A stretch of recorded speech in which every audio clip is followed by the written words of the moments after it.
தேவனுடைய ராஜ்யத்தினுடைய தொடர்ச்சியாக இன்றைக்கு நாம் கர்த்தருடைய ஜெபம் இருக்கிறது இல்லையா, அதை நம்ம படிப்போம். எல்லாருக்கும் தெரிஞ்சது தான் அந்த வேத பகுதி. கர்த்தருடைய தேவனுடைய ராஜ்யத்தை எப்படி மையமாக வைத்து இயேசு ஜெபிக்க கற்றுக் கொடுக்கிறார் சீஷர்களுக்கு. சீஷர்கள் வந்து கேட்குறாங்க, ஆண்டவரே நாங்கள் எப்படி ஜெபிக்க வேண்டும், எங்களுக்கு ஜெபிக்க கற்றுக் கொடுங்கள். அந்த ஜெபம் உங்களுக்கு எல்லாருக்குமே தெரிந்தது தான் இல்லையா? பல சபைகளில் இன்றைக்கும் ஒவ்வொரு வாரமும் அதை என்ன பண்ணுறாங்க, அந்த ஜெபத்தை சொல்லாமல் ஆராதனை முடிக்கவே மாட்டார்கள்.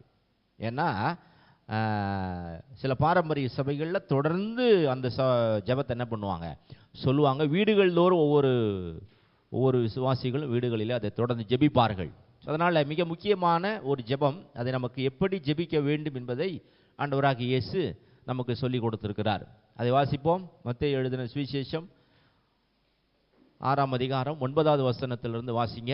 இந்த பக்கம் ஒருத்தர் வாசிங்க, அதே போல இந்த பக்கம் ஒருத்தர் வாசிங்க. லூக்கா 11ஆம் அதிகாரம். நீங்கள் ஜெபம் பண்ண வேண்டிய விதமாவது, பரமண்டலங்கள் இருக்கிற எங்கள் பிதாவே, உம்முடைய நாமம் பரிசுத்தப்படுவதாக, உம்முடைய ராஜ்யம் வருவதாக, உம்முடைய சித்தம் பரமண்டலத்திலே செய்யப்படுவது போல பூமியிலேயும் செய்யப்படுவதாக. எங்களுக்கு வேண்டிய ஆகாரத்தை இன்று எங்களுக்கு தாரும். எங்கள் கடனாளிகளுக்கு நாங்கள் மன்னிக்கிறது போல எங்கள் கடன்களை எங்களுக்கு மன்னியும். எங்களை சோதனைக்குட்பட பண்ணாமல் தீமை நின்று எங்களை ரட்சித்து கொள்ளும். ராஜ்யமும் வல்லமையும் மகிமையும் என்றென்றைக்கு உம்முடையவைகளே, ஆமேன் என்பதே. ஆமேன். இப்போ அதே ஜெபம் தான். லூக்கா 11ஆம் அதிகாரம் 1லிருந்து வாசிச்சு பாருங்க. லூக்கா 11. அதற்கு அவர், நீங்கள் ஜெபம் பண்ணும்போது, பரம மண்டலத்தில் இருக்கிற எங்கள் பிதாவே, உம்முடைய நாமம் பரிசுத்தப்படுவதாக, உம்முடைய ராஜ்யம் வருவதாக, உம்முடைய சித்தம் பரம மண்டலத்தில் செய்யப்படுகிறது போல பூமியிலேயும் செய்யப்படுவதாக. எங்களுக்கு வேண்டிய ஆகாரத்தை அன்றன்று எங்களுக்கு தாரும். எங்கள் பாவங்களை எங்களுக்கு மன்னியும், நாங்களும் எங்களிடத்தில் கடன்பட்ட எவனுக்கும் மன்னிக்கிறோமே. எங்களை சோதனைக்கு உட்படுத்தாமல் தீமை நின்று எங்களை ரட்சித்துக் கொள்ளும் என்று சொல்லுங்கள் என்றார். ஆமென். இப்போ 2 இடத்துலையும் நீங்கள் வாசிச்சிங்க, ஒரே ஜெபம் தான். 2 இடத்துலையும் ஒரே மாதிரி இருக்கிறதா இல்லை வித்தியாசம் இருக்குதா? கவனிச்சிங்களா? படிக்கும்போது இப்போ படித்தாங்க இல்லையா, அது ஏற்கனவே உங்களுக்கு தெரிஞ்சது தான். அதை படிக்கும்போது 2 இடத்துலையும், மத்தேயிலையும் லூக்காலையும் வாசித்தோம். 2 இடத்துலையும் வாசித்தோம். 2 ஒரே மாதிரி இருக்கிறதா இல்லை ஏதாவது சில மாற்றங்கள் இருக்கிறதா? அதுக்கு தான் கவனிங்கன்னு சொன்னேன் நான். ஏசி ரூமுக்குள்ளே வந்த உடனே நமக்கு தூக்கத்தானே வந்துடுது. குளிர்லேயே நல்லா தூங்குறான். சரி, முதல் வசனத்தையும் அதே போல் இங்கே முதல் வசனத்தையும் இப்போ மாறி மாறி வாசிங்க. அப்படியாவது நீங்கள் கவனிக்கிறீங்களா பார்ப்போம். நீங்கள் ஜெபம் பண்ண வேண்டிய விதமாவது, பரமண்டலங்களில் இருக்கிற எங்கள் பிதாவே, உம்முடைய நாமம் பரிசுத்தப்படுவதாக. போதும். இந்த பக்கம் வாசிங்க லூக்காவில். நீங்கள் ஜெபம் பண்ணும்போது, பரம மண்டலங்களில் இருக்கிற பிதாவே, உம்முடைய நாமம் பரிசுத்தப்படுவதாக. இப்போ என்ன புரியுது உங்களுக்கு? 2 ஒன்று தானா? அப்போ நீங்கள் இன்னும் முழிக்கல தூக்கத்திலிருந்து.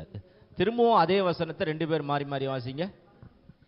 நீங்கள் ஜெபம் பண்ண வேண்டிய விதமாவது, பரமண்டலங்களில் இருக்கிற எங்கள் பிதாவே, உம்முடைய நாமம் பரிசுத்தப்படுவதாக. இந்த பக்கம் நீங்கள் ஜெபம் பண்ணும்போது, பரம மண்டலங்களில் இருக்கிற எங்கள் பிதாவே, உம்முடைய நாமம் பரிசுத்தப்படுவதாக.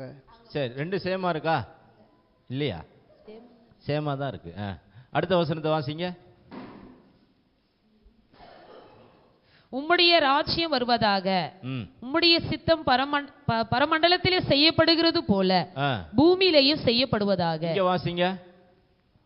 உம்முடைய ராஜ்யம் வருவதாக, உம்முடைய சித்தம் பரம மண்டலத்திலே செய்யப்படுவது போல பூமியிலேயும் செய்யப்படுவதாக. ஓகே, இந்த பக்கம் வாசிங்க.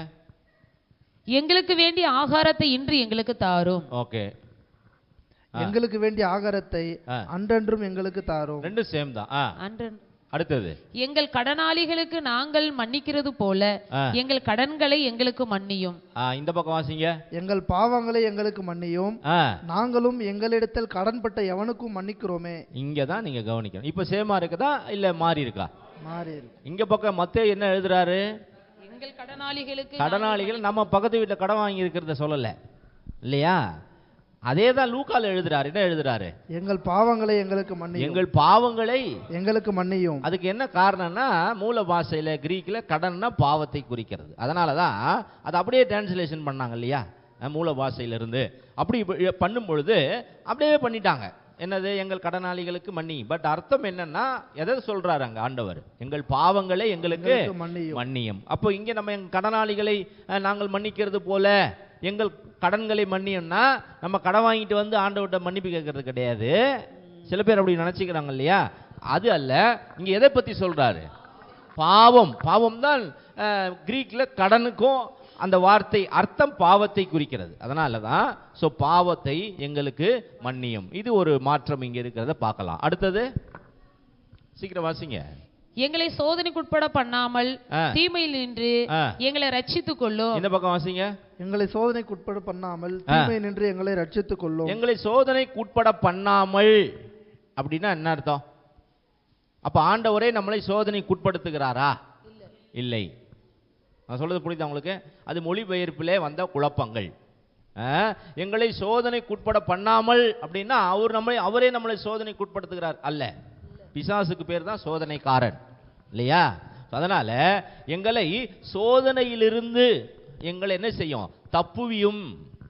சொல்றது புரியுதா உங்களுக்கு? இதுதான் அங்க சரியான மொழிபெயர்ப்பு. ஆகவே தான் அங்கே இருக்கு பாருங்க, எங்களை சோதனைக்குட்பட பண்ணாமல் தீமையிலிருந்து எங்களை ரட்சித்து. தீமை என்று சொல்லவன் ஈவில் ஒன்.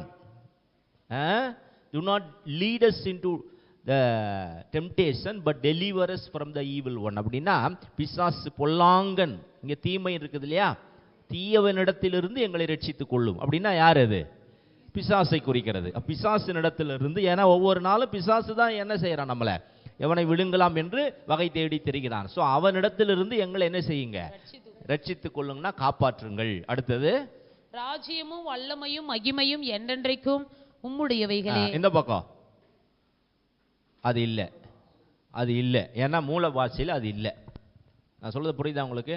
சோ இப்போ ஒரு சில காரணங்களை நீங்க புரிஞ்சுக்கணும். இந்த ஜெபத்துல இந்த ஜெபத்தை கற்றுக் கொடுத்த பிறகு நாம் இதை அப்படியே திரும்ப திரும்ப திரும்ப சில பேர் சொல்லுவாங்க. ஒரு நாளைக்கு இதை 100 பேர் சொல்றவங்களாம் இருக்கிறாங்க. 100 முறை நான் ஜெபம் பண்ணேன், கர்த்தருடைய ஜெபத்தை 100 முறை செய்தேன் அப்படி சொல்றதில்ல. பட் தவறல்ல. ஆனால் புரிந்து கொள்ளுங்கள், இதையே ஜெபியுங்கள் என்று சொல்லவில்லை. ஜெபத்திற்கான ஒரு மாதிரியை அவர் கொடுத்திருக்கிறார். இந்த விதத்தில் நீங்கள் என்ன செய்ய வேண்டும்? ஜெபிக்க வேண்டும் என்று சொல்லி. ஆக்சுவலி பார்த்தீங்கன்னா ஒரு சில மாற்றங்கள் இருக்கும். ஒரு சில மொழிபெயர்ப்பில் ஒரு சில குறைவுகள் என்ன செய்கிறது இருக்கிறது. அது இப்போ தான் நிறைய காரியங்களை ஒவ்வொன்றா ஆவியானவர் வெளிப்படுத்துகிறார். காரணம் என்ன? அநேக காரியங்கள் உலகத் தோற்றம் முதல் மறைபொருளாக இருந்த எல்லாவற்றையும் இந்த கடைசி காலம் என்பதினாலே தேவன் எல்லாவற்றையும் என்ன செய்கிறார்? வெளிப்படுத்தி கொண்டிருக்கிறார். ஸோ ஆகவே நீங்கள் மத்தேயில வாசிக்கும் பொழுது ராஜ்யமும் வல்லமையும் மகிமையும் என்றென்றைக்கும் உம்முடையவைகளே அப்படின்னு இருக்கும். ஆனால் லூக்கால அது இருக்காது. என்ன காரணம்னா ஒரிஜினல் அந்த வெர்ஷன் கண்டுபிடிக்கிறாங்க பார்த்தீங்களா? இப்போ உதாரணத்துக்கு இந்த பைபிள் பைபிள் அப்படின்னு இருக்கு இல்லைங்களா? அந்த பைபிள்னா என்ன அர்த்தம்? பைபிள்னா என்ன அர்த்தம்? புக்கு, அவ்வளோதான். புக். பைபிள்னா புக்குன்னு அதான் பரிசுத்த வேதாகமம் அப்படின்னு போட்டிருக்காங்க இல்லையா? இந்த பைபிளை பொறுத்த வரைக்கும் ஒரிஜினல் டிரான்ஸ்லேஷன் இருக்கு பாருங்க. அதாவது தேவன் சொல்லி மோசே எழுதினார் பார்த்தீங்களா? அதுதான் ஒரிஜினல் மனுஸ்கிரிப்ட் அப்படின்னு சொல்லுவாங்க. கையாலேயே எழுதின ஒரிஜினல் காப்பி. அது யாருக்கிட்டையுமே இல்லை. அது இன்னும் கண்டுபிடிக்கவே இல்லை. நான் சொல்றது புரியுதா உங்களுக்கு? பரிசுத்தவான்களோடு தேவனே நேரடியாக பேசி எழுதினார்கள் பார்த்தீங்களா? அது இன்ன வரைக்கும் அது கண்டுபிடிக்கவில்லை. அது தேடிட்டு இருக்கிறாங்க ஒரு பக்கம். ஆனால் அப்போ அந்த பைபிள் எப்படி அப்போ மொழிபெயர்த்தார்கள் அப்படின்னு பார்த்தீங்கன்னா, பைபிள்ல இருந்து காப்பி பண்ணி எழுதி வைப்பார்கள். யார் எழுதி வைப்பார்கள் அப்படி சொன்னால், முதல்ல பைபிள் பார்த்தீங்கன்னா யாரும் எல்லார் கையிலுமே கிடையாது இல்லைங்களா? ஆசாரியர்கள் மட்டும்தான் என்ன செய்ய முடியும்? இந்த வேதத்தை வைத்து கொள்ள முடியும், அவர்கள் வாசிக்க முடியும். அதுவும் ஆசரிப்பு கூடாரத்துக்குள்ளே தான், வீட்டுக்கெல்லாம் எடுத்துகிட்டு போக முடியாது. ஸோ அங்கே தான் அது இருக்கும். அங்கே தான் போய் என்ன செய்யணும்? இவர்கள் வாசிக்க வேண்டும். இப்படி தான் இருந்தது. இப்போ ஆண்டவர் என்ன செய்தாரு, 3 பேருக்கு இதை பிரதியாக எழுதி வைத்துக் கொள்ள வேண்டும் என்று சொன்னார். முதல்ல ராஜாக்களுக்கு, 2வது ஆசாரியர்கள், அதாவது லேவியர்கள், 3வது தீர்க்கதரிசிகள். இவங்க என்ன செய்யணும், ஒரு பிரதியை எழுதி வைத்துக் கொள்ள வேண்டும், அதன்படி அவர்கள் நடப்பதற்காக. இப்போ வாசிங்க உபாகமம் 17ஆம் அதிகாரத்தில் கடைசி வசனத்தை வாசிங்க. ராஜாவுக்கு ஜனங்கள் ராஜாவை கேட்கிறார்கள் அல்லவா, அந்த ராஜா எப்படி இருக்க வேண்டும் என்று சொல்லி அந்த ராஜாவுக்காக ஆண்டவர் ஒரு பிரமாணத்தை அங்கு கொடுக்கிறார். வாசிங்க. அவன் லேவியராகிய ஆசாரியரிடத்தில் இருக்கிற நியாய பிரமாண நூலை பார்த்து தனக்காக ஒரு பிரதியை எழுதி தன்னிடத்தில் வைத்துக் கொண்டு தன் ஜீவனுள்ள நாளெல்லாம் அதை வாசிக்க கடவன். இப்போ ஒரு பிரதியை என்ன பண்ணணுமா, எழுதி வைத்துக் கொள்ள. இப்பதான் ஃபர்ஸ்ட் காப்பி ஆகுது. ஒரிஜினல், நான் சொல்றது புரியுதுன்னா, மோசே எழுதுன அந்த ஒரிஜினல் இருக்கு பார்த்தீங்களா, அது இன்னும் கண்டுபிடிக்கல. அதை பார்த்து என்ன செய்தார்கள், பிரதி எடுத்தார்கள். திரும்ப என்ன பண்ண, ஒரு காப்பி பண்ணாங்க இல்லைங்களா. அதே போல ராஜாக்கள், அதே போல தீர்க்கதரிசிகள், இவங்க என்ன பண்ணாங்க, அதை காப்பி பண்ணி எடுத்து வச்சாங்க பார்த்தீங்களா. அதுதான் கண்டுபிடிச்சிருக்கிறாங்க. நான் சொல்றது புரியுதா உங்களுக்கு? இதுல மிக மிக பழமையான ஒரு கண்டுபிடிப்பு தான். இப்போ இன்னைக்கு நிறைய கண்டுபிடிக்கிறாங்க இல்லையா, நம்ம தமிழ்நாட்டில் கூட ஆர்கியாலஜிஸ்ட் கண்டுபிடிக்கிறாங்க இல்லையா, அகழ்வாராய்ச்சி செய்து நிறைய காரியங்கள் கண்டுபிடிக்கிறாங்க. அப்படித்தான் இந்த பைபிளை கண்டுபிடித்தார்கள்.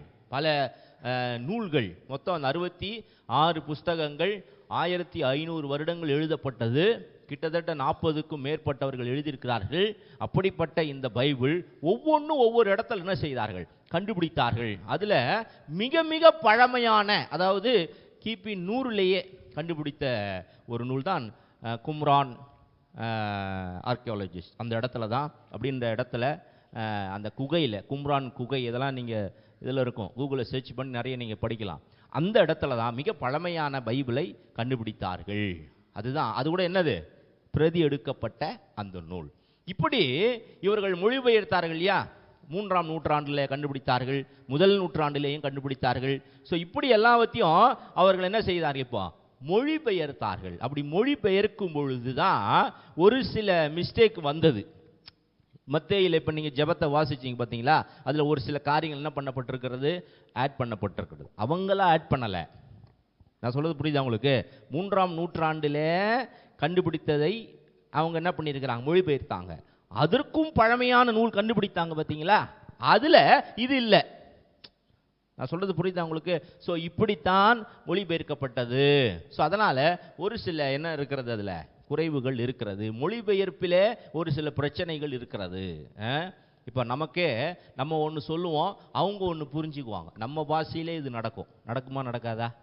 தமிழில் தான் நீங்கள் பேசுவீங்க, நீங்கள் ஒன்று சொல்லுவீங்க, ஆனால் அவன் வேற மாதிரி புரிஞ்சுக்குவானா இல்லையா? நம்ம மொழியிலேயே இந்த குழப்பங்கள் இருக்குது. அப்போ வேற ஒரு மொழியிலிருந்து, ஈப்ரூலேருந்து கிரீக்குக்கு வந்து, கிரீக்லேருந்து இங்கிலீஷுக்கு போய், இங்கிலீஷ்லேருந்து தமிழுக்கு வந்துக்குது. அப்போது எத்தனை மொழிகள் மாறுது. இப்போ நான் ஒரு காரியத்தை இவர்கிட்ட சொன்னேன்னு வச்சிங்க, இவர் அவர்கிட்ட வேற மாதிரி சொல்லுவார், அவர்கிட்ட இன்னொரு மாதிரி சொல்லுவார். அப்படி 4 பேர்கிட்ட போச்சுன்னா நான் சொன்ன முக்கியமான விஷயத்தை தவிர மீதி எல்லாம் அங்கே போயிருக்கும். அப்படி தானே? ஸோ அப்போ என்ன செய்யணும், மூல பாஷையில் இருந்து டைரெக்டாக தமிழ் என்ன பண்ணணும், பைபிளை மொழிபெயர்க்க வேண்டும். அதற்காக நிறைய முயற்சியெல்லாம் எடுத்தார்கள். ஆனால் நம்ம ஆளுங்க யாருமே ஒத்துக்கல அதுக்கு.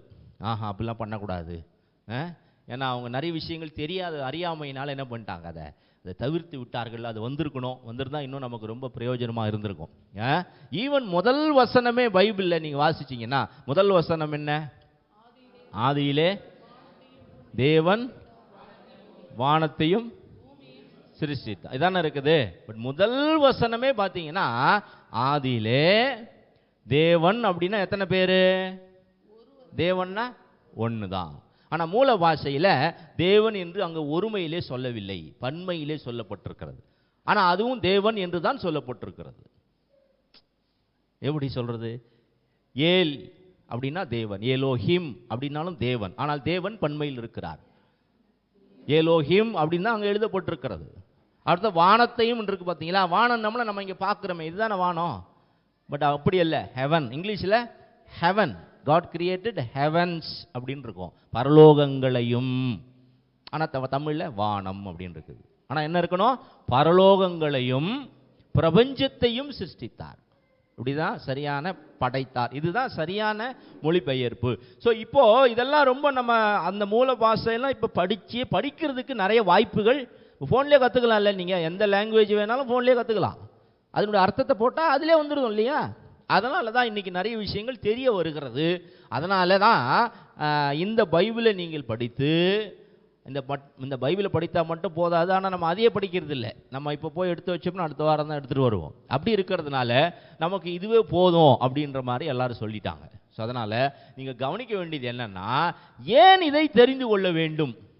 இப்போ நம்ம தெரிஞ்சு கொள்ளுகிற விஷயங்கள் மிக சரியாக இருந்தால்தான், திடீர்னு ஒருத்தர் வந்து கேட்டார்னா கேள்வி இப்படிலாம் இருக்குதே, இதில் இருக்குது இதில் இல்லையே என்னன்னு கேட்பீங்க. ஆமாம், அப்போ உங்கள் பைபிளில் மிஸ்டேக் இருக்குது அப்படி தானே சொல்லுவாங்க. பட் அப்படி கிடையவே கிடையாது. இது மொழிபெயர்ப்பிலே சேர்ந்த. உதாரணத்துக்கு இங்கிலீஷில் அங்கிள் அப்படின்னு சொல்கிறோன்னு வச்சிங்களேன், தமிழில் அதுக்கு என்ன சொல்லுவீங்க? மாமா. அப்புறம் அவ்வளோதானா? பெரியப்பாவுக்கு என்ன சொல்லுவீங்க? அதுக்கும் அங்கிள் தான். சித்தப்பாவுக்கு அங்கிள் தான். மாமாவுக்கு அங்கிள் தான். பக்கத்து வீட்டுக்காரும் அங்கிள் தான். வீட்டில் தண்ணி கேன்னு போடுறவரும் அங்கிள் தான். நான் சொல்றது புரியுது உங்களுக்கு? அந்த அங்கிள்னு இருக்கு. அதில் நீ என்னென்னு எழுதுவ? இப்போ இதில் இதுதான் எழுதிக்க வேண்டியதான். நான் சொல்றது புரியுது உங்களுக்கு? ஸோ இதெல்லாம் வந்து மொழிபெயர்ப்பிலே வரக்கூடிய குழப்பங்கள். பைபிளில் என்ன கிடையாது? பிழை இல்லை. அல்லேலூயா. ஸோ அதற்குத்தான் நீங்கள் வேதத்தை நன்றாக படித்து தெரிந்து கொண்டால்தான் உங்கள் விசுவாசம் எப்படி இருக்கும்? ஆண்டவர் மேலே உறுதியாக இருக்கும். சரி, இங்க முதல் வசனமே பரலோகத்தில் இருக்கிற எங்கள் பிதா அப்படிதான் இருக்கிறது. பரலோகத்தில் இருக்கிற. அப்ப பிதா எங்க இருக்கிறாரு? நீங்க ஜெபிக்கும் பொழுது ஜெபம் பண்றதுக்கான ஒரு பேட்டர்ன் நீங்கள் முதலாவது புரிந்து கொள்ள வேண்டும். பரலோகத்தில் இருக்கிறவர் அப்படின்னு சொன்னா அப்ப என்ன அர்த்தம்? நான் எங்க இருக்கிறேன்? நான் பூமியில் இருக்கிறேன். பிதா எங்க இருக்கிறாரு? பரலோகத்தில் இருக்கிறாரு. அப்போ பரலோகத்தை உண்டாக்கினது யாரு? தேவன் தான் இல்லையா? அப்போ பரலோகத்தை உண்டாக்கினது தேவன் என்றால் அப்ப முதல்ல இருந்தது பரலோகமா தேவனா? சொல்லுங்க.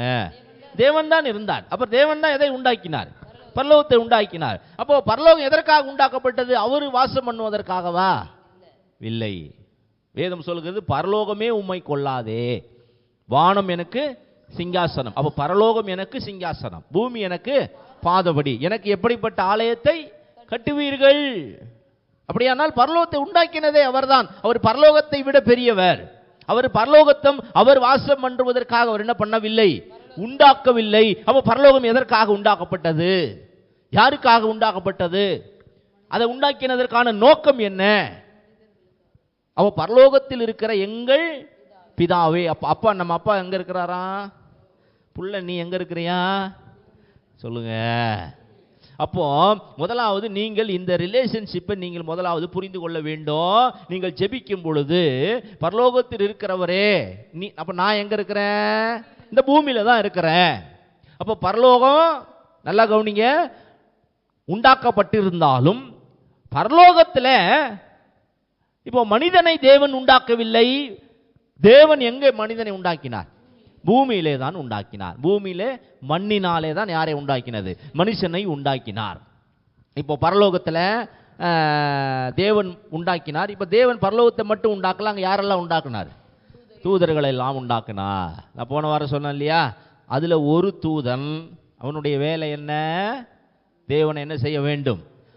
ஆராதனை செய்ய வேண்டும். அப்படிப்பட்டவனுக்கு திடீரென்று என்ன வந்தது? ஒரு எண்ணம் வந்தது. என்ன எண்ணம் வந்தது? அதான். அப்ப அதாவது பரமண்டலங்களில் இருக்கிற பரலோகத்தில் இருக்கிற அப்படின்னு பரலோகங்கள் அப்படின்னா எடுத்த உடனே நமக்கு குழப்பம் வந்துடும். எடுத்த உடனே பரலோகங்களா? அப்ப எத்தனை பரலோகம் இருக்குது? அப்படிதானே குழப்பம் வரும். எந்த பரலோகத்தில் அப்ப தேவன் இருக்கிறார்? அந்த குழப்பம் வருமா இல்லையா? அதனால தான் அன்றைக்கு அப்படி மொழிபெயர்க்கப்பட்டது. ஆனால் மூல பாஷையில பொறுத்த வரைக்கும் பரலோகங்களையும் தேவன் என்ன செய்தாரா? உண்டாக்கினார். அப்ப எத்தனை பரலோகம் இருக்கிறது?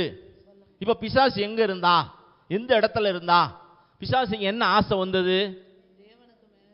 தேவனை ஆராதிப்பதற்காக உண்டாக்கப்பட்ட லூசிபருக்குள்ள ஒரு ஆசை. என்ன ஆசை வந்தது? ஏசாயா 14ஆம் அதிகாரம் 13வது வசனத்தை ஒருத்தர் வாசிங்க. ஏசாயா 14:13வது வசனத்தை வாசிங்க. அதிகாலையின் மகனாகிய விடிவெள்ளியே, 13வது வசனம். நான் வானத்துக்கு ஏறுவேன், நான் வானத்திற்கு ஏறுவேன், தேவனுடைய நட்சத்திரங்களுக்கு மேலாக என் சிங்காசனத்தை உயர்த்துவேன். இங்க வானத்துக்கு ஏறுவேன்னா என்ன அர்த்தம்? பரலோகத்துக்கு ஏறுவேன். அப்போ அவன் எங்க இருக்கிறான்? அப்போ அவனை எங்க உண்டாக்குனாரு? பரலோகத்துல தானே. நான் சொல்றது புரியுது உங்களுக்கு? பரலோகத்துல உண்டாக்கப்பட்டவன், பரலோகத்துல தான் தேவனை துதித்தவன், ஆராதிக்கிறவன். இப்ப எதுக்கு நான் பரலோகத்துக்கு ஏறுவேன்றான்? நான் சொல்றது புரியுதா உங்களுக்கு? அப்போ அதனாலதான் முதல் வசனமே பரலோகங்கள். இப்போ சரி, இதான் கரெக்டான மொழிபெயர்ப்பு எதுன்றது? ஒரே வசனத்தை வைத்து மட்டும் நீங்க முடிவு பண்ண முடியாது. முழு பைபிளையும் படிக்கணும். பரலோகத்திலே இருக்கிறவன் பரலோகத்துக்கு நான் போவேன். இப்ப நான் பூமியில இருக்கிறேன், நம்ம ஆசை எங்க போகணும்? அவன் எங்க இருக்கிறான்? அப்புறம் எதுக்கு நான் பரலோகத்துக்கு ஏறுவேன் அப்படின்றான்? நான் சொல்ற புரியுதா உங்களுக்கு? அப்போ அவன் இருந்த இடம் எங்கே? இப்போ 28 வாசிங்க. எசேக்கியேல் 28:13 வாங்க. எசேக்கியேல் 28:13 வாசிங்க. சீக்கிரம் வாசிங்க. நீ தேவனுடைய தோட்டமாகிய ஏதேனில் இருந்தவன். கவனிங்க, எங்க இருந்தானா அவன்? தேவனுடைய தோட்டமாகிய ஏதேனில் இருந்தவன். எங்க இருந்தவன்? ஏதேனில். அவன் எங்க இருந்தானா அப்போ? முதல்ல நான் சொல்றது புரியுதா உங்களுக்கு? எங்க இருந்தான் இப்போ? ஏதேன் தோட்டம் எங்க இருந்தது? பூமியில தானே இருந்தது. இப்ப அந்த வசனத்தை ஃபுல்லா வாசிங்க. இப்போ அப்படியே தொடர்ந்து வாசிங்க. நீ தேவனுடைய தோட்டமாகிய ஏதேனில் இருந்தவன் பத்மராகம், புஷ்பராகம், வைரம், படிகப்பச்சை, கோமேதகம், எஸ்பி, இந்திரநீலம், மரகதம், மாணிக்கம் முதலான சகலவித ரத்தினாலும் பொன்னும் உன்னை மூடிக்கொண்டிருக்கிறது. அவனுடைய படைப்பை பார்த்தீங்களா எப்படி இருக்குன்னு? அப்ப எப்படி இருப்பான் பாருங்க. அவனை பார்த்தீங்கன்னா பார்த்துக்கினே இருக்கலாம். அப்படியே நீங்க மயங்கி மறந்து விடுவீர்கள். தேவனுடைய சிருஷ்டிப்பில மிக விசித்திரமாக, மிக மேன்மையாக, மகிமையாக, பலவிதமான நவரத்தின கற்களால அலங்கரிக்கப்பட்டு உண்டாக்கப்பட்ட ஒரே தூதன் இந்த லூசிபர் தான். நீ சிருஷ்டிக்கப்பட்ட நாள் உன் மேலவாத்தியங்களும் உன் மேலவாத்தியங்கள் நாகசுரங்கள் உன்னிடத்தில் ஆயத்தப்பட்டிருந்தது. அவனுக்குள்ளவே இன்பில்ட்டா இருக்கு எல்லாமே. அவனை உண்டாக்கும் பொழுதே எல்லா விதமான மியூசிக் சிஸ்டம்ஸ் எல்லாத்தையும் இன்பில்ட்டாகவே அவனுக்குள்ளாகவே சேர்த்து வச்சு உண்டாகிட்டாரா. அப்படி நடந்தானா ஒரு சவுண்டு வரும். அப்படி சட்டை அப்படி விரிச்சானா ஒரு சவுண்டு வரும். நான் சொல்றது புரியுது? அப்ப எப்படி இருக்கும் பாருங்க. நீ காப்பாற்றுவதற்காக அபிஷேகம் பண்ணப்பட்ட கேரூப் தேவனுடைய பரிசுத்த பர்வதத்தில் உன்னை வைத்தேன். அக்னிமயமான கற்களின் நடுவில் உலாவினாய். நீ சிருஷ்டிக்கப்பட்ட நாள் துவங்கி உன்னில் அநியாயம் கண்டுபிடிக்கப்பட்டது மட்டும் உன் வழிகளில் குறையற்றிருந்தாய். உன் வியாபாரத்தின் மிகுதியினால் உன் கொடுமை அதிகரித்து நீ பாவம் செய்தாய். ஆகையால் நான் உன்னை தேவனுடைய பர்வதத்திலிருந்து ஆகாதவன் என்று தள்ளி காப்பாற்றுகிற கேர்வாய் இருந்த உன்னை அக்கினிமயமான கற்களின் நடுவே இராதபடிக்கு அழித்து போடுவேன். உன் அழகினால் உன் இருதயம் மேட்டிமை பெருமை வந்தது. இதெல்லாத்தையும் அவனுக்கு கொடுத்ததுனால பெருமை வந்தது. உன் மினுக்கினால் உன் ஞானத்தை கெடுத்தாய். உன்னை தரையிலே தள்ளி போடுவேன். ராஜாக்கள் உன்னை பார்க்கும்படி உன்னை அவர்களுக்கு முன்பாக வேடிக்கை ஆக்குவேன். உன் அக்கிரமங்களின் ஏராளத்தினாலும். போதும். இப்ப இங்க என்ன சொல்றாரு? உன்னை எங்க தள்ளி போடுவேன்? பூமியிலே, தரையிலே உன்னை நான் தள்ளி போடுவேன். ஏசாயால நீங்க அதுதான் வாசிச்சீங்க. நான் வானத்துக்கு ஏறுவேன்னு சொன்ன உடனே தேவன் அங்கிருந்து எங்க தள்ளினாரா? பூமியிலே தள்ளினார். அப்போ அவன் ஏற்கனவே எங்க இருந்தா? பரலோகத்தில் இருந்தானா? அதனால்தான் அதுவும் பரலோகம் தான். இப்ப எப்படி சொல்லி உங்களுக்கு புரிய வைக்கிறதுன்னு தான் எனக்கு தெரியல. இப்போ பரலோகத்துல அவன் இருந்த அந்த இடம் தான் ஏதேன் தோட்டம். நம்ம நினைக்கிற ஏதேன் தோட்டம் அது அல்ல. பூமியிலே உண்டாக்கப்பட்ட ஏதேன் தோட்டம் வேற, அது மனுஷனுக்காக உண்டாக்கப்பட்டது. ஆனால் இங்கே இருக்கிற ஏதேன் தோட்டம் என்பது வேற. அப்ப ரெண்டு இருக்குதா அப்படின்னு நீங்க கேட்கலாம். அப்ப இன்னொரு வசனத்தையும் வாசிக்கணும். வாசிங்க பார்ப்போம். வெளிப்படுத்தல் 2ஆம் அதிகாரம் 7வது வசனத்துக்கு வாங்க. இப்போ ஏதேன் தோட்டத்துல என்ன இருந்துச்சு பாருங்க, அதுவே தெரியல உங்களுக்கு. ஏதேன் தோட்டத்துல என்ன இருந்துச்சு?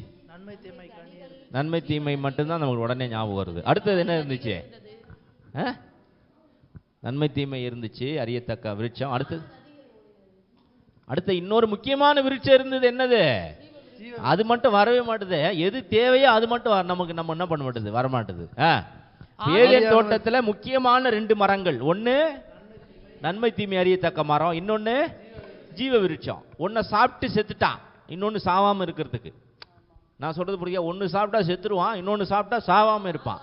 அப்ப எதை முதல்ல சாப்பிட்டு இருக்கணும்? பிசாசு சொல்லி இருந்தா கூட, இருடா நான் முதல்ல அதை சாப்பிட்டுட்டு வந்து அப்புறம் இதை சாப்பிட்றேன், அப்படியாவது சொல்லியிருக்கணும் அவன். அப்படிதானே? அப்போ ஒண்ணுமே பண்ணிருக்க முடியாது. என்ன பண்றது? அவனு அறியாமல அவன் என்ன பண்ணிட்டான், அதை பண்ணிட்டான். சரி, இப்போ இங்க வாசிங்க. இப்போ ஆவியானவர் சபைக்கு சொல்லுகிறதை காதுள்ளவன் கேட்க கடவன். யாருக்குமே சொல்லாததை ஆவியானவர் இப்பொழுது சபைக்கு அதை சொல்லிக் கொண்டிருக்கிறார்.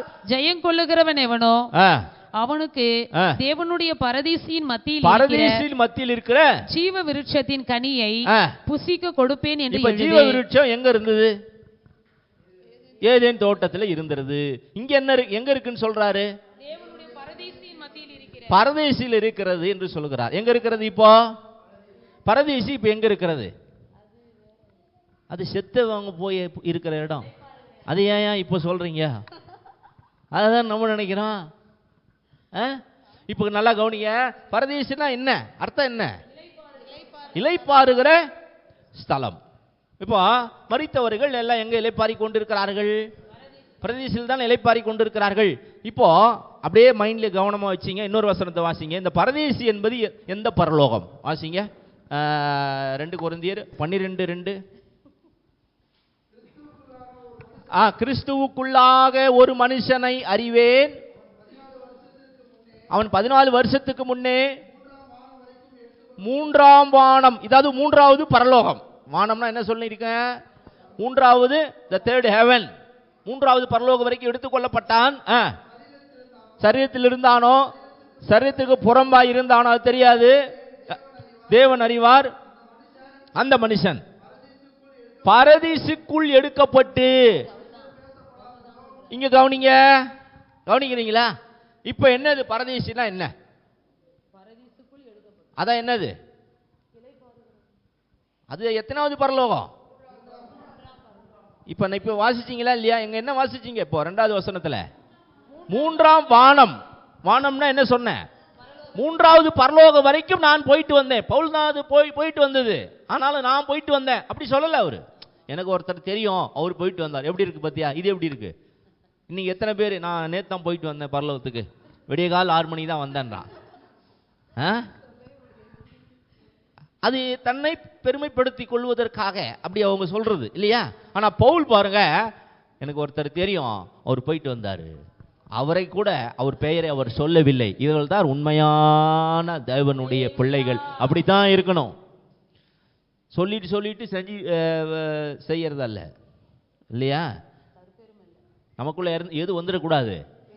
ஏன் அப்படி சொல்றாரு தெரியுமா? ஒருத்தர் அங்கதான் இருந்து தள்ளி விட்டார், அந்த ஒரு இது அவருக்குள்ள.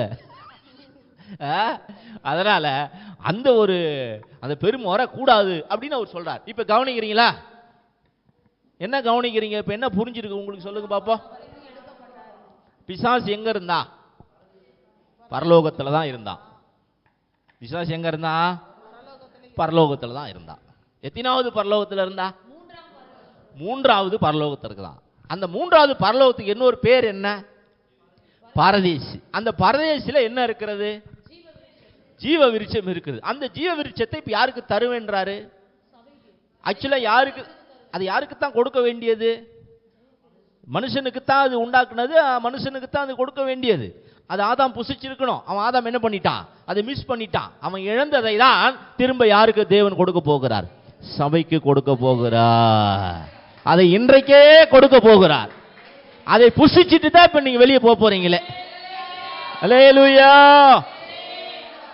சரி, இப்ப நீங்க கவனிக்கணும். இப்போ இந்த புரிதல் இருந்தாதான் உங்களுக்கு குழப்பம் வராது. இப்ப சொல்றான் நான் வானத்துக்கு ஏறுவேன்னா என்ன அர்த்தம்?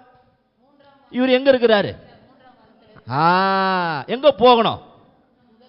இவருக்கு ஒரு ஆசை. மூணாவது இடத்துல இருக்கிறவங்களுக்கு என்ன ஆசை வரும்? முதல் இடத்துக்கு போகணும் அப்படின்ற ஆசை தானே வரும். எம்எல்ஏவா இருக்கிறவங்களுக்கு என்ன ஆசை வரும்?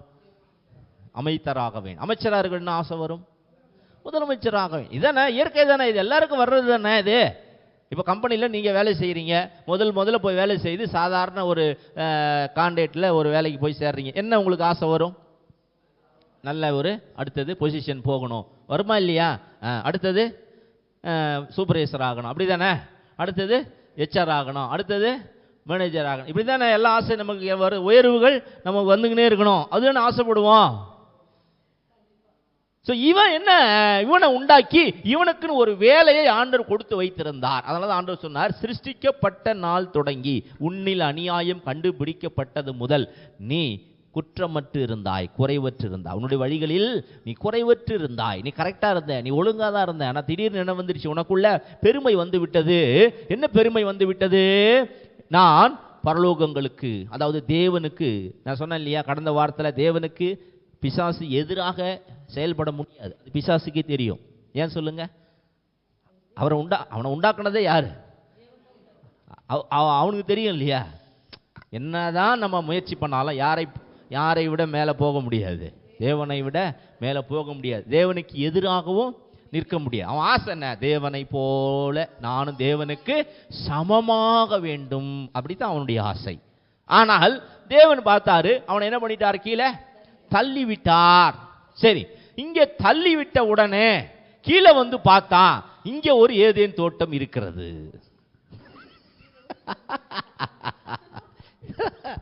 இங்க என்ன இருக்கிறது? இங்கே ஒரு ஏதேன் தோட்டம் இருக்கிறது. அப்ப நீங்க நல்லா புரிஞ்சுக்கணும், எதையெல்லாம் பூமியிலே உண்டாக்கினாரோ அதெல்லாம் பரலோகத்தினுடைய ரெப்ளிகா. அப்படின்னா என்ன?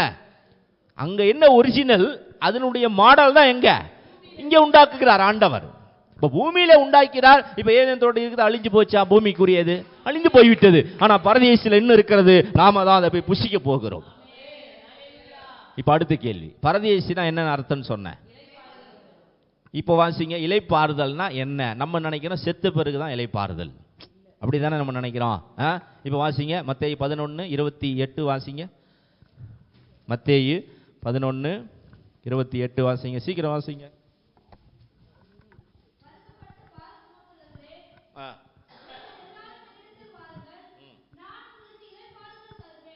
மைக்கில் வாசிங்க. வருத்தப்பட்டு பாரம் சுமக்கிறவர்களே, நீங்கள் எல்லாரும் என்னிடத்தில் வாருங்கள், நான் உங்களுக்கு இளைப்பாறுதல் தருவேன். சரி, இளைப்பாறுதல் எங்க கிடைக்கும்? இப்ப பொதுவா நம்ம நினைக்கிறோம் பரதேசினா என்ன? மரித்த பிறகு இப்ப பக்கத்துல இருக்கிற சிலுவையில இயேசுவோடு அறையப்பட்டானை பார்த்து தேவன் என்ன சொன்னார்? இன்றைக்கு நீ என்னோடு கூட பரதேசி அல்ல, பரதீசு. பரதேசினா நான் ஒரு பரதேசிங்க, பூமியிலே நாம் பரதேசி, அது வேற. பரதீசு, ஓகே, பரதீசு, பாரடைஸ். அப்படின்னா அதனுடைய அர்த்தம் என்ன அப்படின்னு பார்த்தீங்கன்னா தோட்டம். நான் சொல்றது புரியுதா? அதனுடைய அப்படியே அந்த மொழிபெயர்ப்பு தோட்டம், கார்டன். அதான் கார்டன் ஆஃப் ஈடன், ஏதேன் தோட்டம். ஓகேங்களா? மீனிங் என்ன தெரியுங்களா? அதனுடைய ஒரிஜினல் மீனிங் தான் இலைப்பாறுதல். பரதேசி என்பது இலைப்பாறுதல். இப்போ ஆண்டவர் இயேசு இந்த பூமியில வந்து சொல்லுகிறார், வருத்தப்பட்டு பாரம் சுமக்கிறவர்களை எல்லாரும் நான் உங்களுக்கு. அப்படின்னா என்ன? இலைப்பாறுதல் என்பது நீங்க நினைக்கிறது ரெண்டு விதத்துல வரும். முதல்ல தன்னுடைய பிரயாசங்களை விட்டு அவர்கள் ஓய்ந்திருப்பார்கள், அது மரித்த பிறகு வரக்கூடிய இலைப்பாறுதல். பூமியில நாம் ஒவ்வொரு நாளும் பிரயாசப்படுகிறோம் இல்லைங்களா? உழைக்கிறோம், வேலை செய்கிறோம், கஷ்டங்கள், துன்பங்கள், பலவீனங்கள் இதெல்லாம் வருது இல்லை நமக்கு. இதெல்லாம் பற்றி மேற்கொண்டு தானே நம்ம ஒவ்வொரு நாளும் போராடுகிறோம், பிரயாசப்படுகிறோம். இவைகள் தங்கள் கிரியைகளின் பிரயாசங்கள் எல்லாவற்றையும் அவர்கள் விட்டு அவர் என்ன செய்கிறார்கள்? அவர்கள் இளைப்பார்கள். அது மரித்த பிறகு. பூமியில இருக்கும் பொழுதே இளைப்பாறுதல் வரும், இயேசு கொடுப்பார். அது எங்க? அப்பதான் அந்த வசனத்தை ஃபுல்லா வாசிங்க. அடுத்த வசனத்தை வாசிங்க.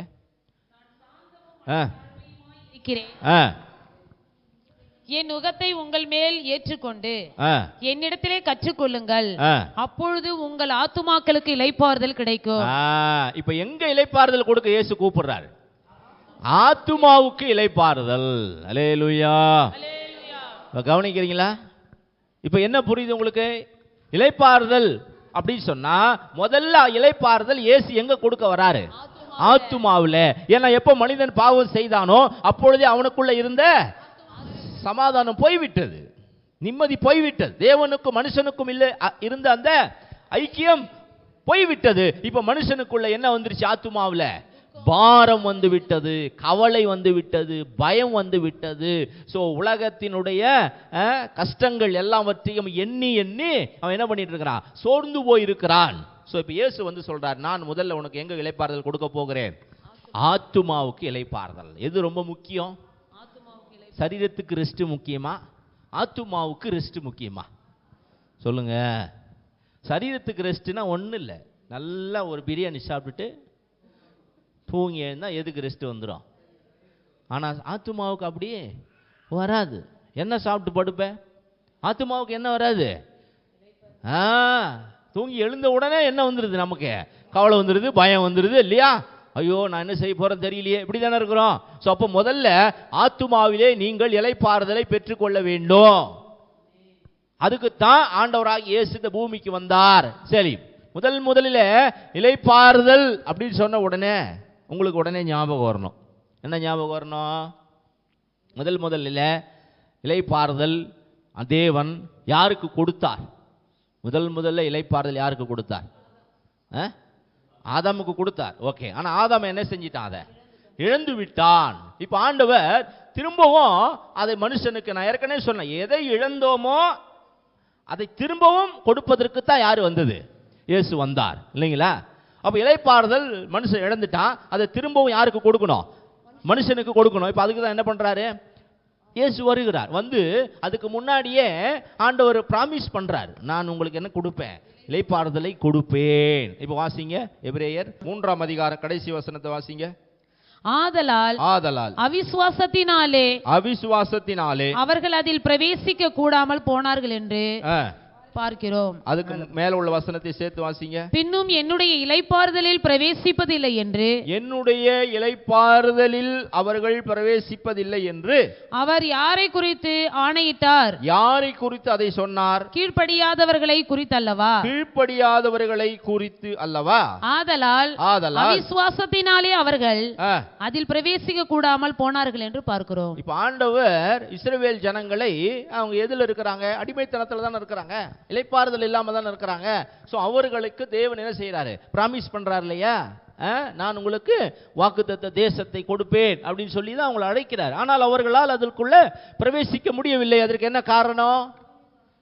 என்ன காரணம்? அவிசுவாசம். யோசுவா அவர்களை இளைப்பாறுதலுக்கு உட்படுத்தி இருந்தால், அந்த வசனத்தை சேர்த்து வாசிங்க. அதுக்கு மேல இருக்கும் பாருங்க, எபிரேயர் 3ஆம் அதிகாரம் கடைசி ஒரு 4 வசனத்தை வாசிங்க. கேட்டவர்களில் கோபம் ஊட்டினவர்கள் யார்? மோசையினால் எகிப்திலிருந்து புறப்பட்ட யாவரும் அப்படி செய்தார்கள் அல்லவா? மேலும் அவர் 40 வருஷமா யாரை அரோசித்தார்? பாவம் செய்தவர்களை அல்லவா? அவர்களுடைய சவங்கள் வனாந்தரத்திலேயே விழுந்து போயிற்றே. பின்னும் என்னுடைய இளைப்பாறுதலில் பிரவேசிப்பதில்லை என்று அவர் யாரை குறித்து ஆணையிட்டார்? கீழ்ப்படியாதவர்களை குறித்து அல்லவா? அப்போ அங்க வேதம் என்ன சொல்லுகிறது? யாரை குறித்து அங்க சொல்றாரா? அப்போ இளைப்பாறுதல் அந்த தேசத்துக்குள்ளே அவர்கள் பிரவேசிக்க முடியாமல் போனதற்கு என்ன காரணம்? அவிசுவாசத்தினாலே. அப்போ அவிசுவாசத்தினாலே அவர்கள் வாக்குத்தத்தமான தேசத்தை அவர்கள் என்ன செஞ்சிட்டாங்க? இழந்து விட்டார்கள். நான் சொல்றது புரியுதா உங்களுக்கு? அப்போ இங்க இயேசு கிறிஸ்து வந்து சொல்றாரு, நான் முதல்ல உங்கள் சரீரத்துக்கு அல்ல, எதுக்கு கொடுக்க போறேன்? இளைப்பாறுதல். ஆத்துமாவுக்கு நான் உங்களுக்கு இளைப்பாறுதலை நான் கொடுப்பேன் அப்படி சொல்லி தான் தேவன் என்ன செய்யறாரு? நம்மை அழைக்கிறார். இன்றைக்கு அந்த உண்மையான இயேசு கிறிஸ்துவை ஏற்றுக்கொண்ட பிறகு முதல்ல உங்க ஆத்துமாவுக்குள்ள என்ன இருக்கணும்? சொல்லுங்க, என்ன இருக்கணும்? இருக்குதா? இருக்குதா இல்லையா? நம்ம எப்பவுமே என்ன சொல்லிட்டு தான் இருக்கிறோம்? எனக்கு ஆமாம் பிரச்சனையாக இருக்குது, எனக்கு போராட்டம் இருக்கிறது, எனக்கு ஒரே கஷ்டமாக இருக்கிறது, பாரமாக இருக்கிறது, ஒரே தொல்லையாக இருக்கிறது, எப்போ சாவலான்னு இருக்குது. இதை தானே சொல்லிட்டு இருக்கிறோம். ஆனால் நமக்குள்ள என்ன இருக்கிறது? அப்போ இல்லைன்றீங்களா? என்ன காரணம்? இளைப்பாறுதல் இல்லைங்க எனக்குன்னா என்ன காரணம்? இங்க பைபிள் என்ன சொல்லுகிறது? ஏன் அவர்கள் இளைப்பாறுதலுக்குள்ள பிரவேசிக்கல? அவிசுவாசத்தினால. அப்ப இன்னைக்கு ஆண்டவர் இளைப்பாறுதலை கொடுத்துட்டாரு. அப்ப அந்த இளைப்பாறுதலை நீங்கள் அடைய முடியவில்லை. ஏன்? என்ன காரணம்? அவிசுவாசத்தினாலே. உங்களுக்கு பிரச்சனை வந்தாலும் உங்களுக்கு அப்ப என்ன இருக்கணும்? அப்ப யார் இளைப்பாறுதலாக இருக்க முடியும்? யாருக்குள்ள இளைப்பாறுதல் இருக்கும்? விசுவாச பிரச்சனை வந்தா வரட்டும், விசுவாசம் இருக்கிறது. உங்கள் விசுவாசமே உலகத்தை ஜெயிக்கும். அல்லேலூயா. இந்த பிரச்சனையை பார்க்கிறோம் என் இயேசு பெரியவர். எனக்கு இருக்கிற குறைவுகளை பார்க்கல இயேசு பெரியவர். எனக்கு வரக்கூடிய எதிர்ப்புகளை பார்க்கல இயேசு பெரியவர். அப்படியே குறைஞ்சிட்டே போயிடுச்சு பாரு. இப்படிதான் விசுவாசம் என்ன பண்ணிக்கிட்டே போகுது? குறைஞ்சிட்டே போயிடுது. அவ்வளவுதான். வீட்டுக்கு போறதுக்குள்ள மொத்தமா புஷ்னு போயிடுது. கோலி சோடா மாதிரி. கோலி சோடா தெரியுமில்ல? ஓபன் பண்ண உடனே எப்படி இருக்கும்? பொங்கும். 5 நிமிஷம் கழிச்சு பாருங்க, பச்சை தண்ணி மாதிரி இருக்கும். அதே மாதிரி தான் சபைக்குள்ள வந்த உடனே என்ன ஆயிடுறோம்? கோலி சோடா. வெளியே போன உடனே காலி சோடா. அதனால எப்பொழுதுமே தேவனுடைய வார்த்தை விசுவாசம் வரணும்னா அப்ப எதை கேட்கணும்? விசுவாசம் எப்படி வரும்? தேவனுடைய வார்த்தை கேட்டா விசுவாசம் வரும். விசுவாசம் வந்தா இளைப்பாறுதல் வரும். இளைப்பாறுதல் வந்தாதா நீங்கள் முதல்ல சமாதானமா இருக்க முடியும். நீங்க சமாதானமா இருந்தாதா நீங்க போய் ஜெபிக்க முடியும். மற்றவர்களுக்கு சமாதானத்தை கொடுக்க முடியும். இங்க இல்லாததை நீங்க எப்படி மற்றவங்களுக்கு கொடுக்க முடியும்? அல்லேலூயா.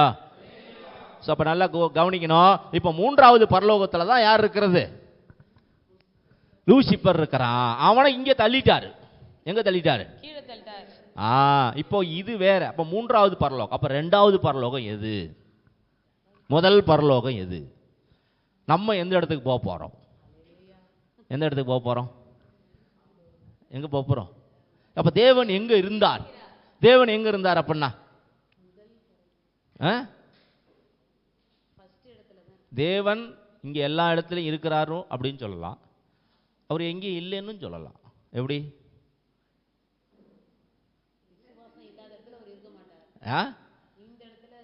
அதாவது வாசிங்க 1 தீமோத்தேயு 6ஆம் அதிகாரம் 16வது வசனத்தை வாசிங்க. தேவன் எந்த பரலோகத்தில் இருக்கிறார்? வாசிங்க.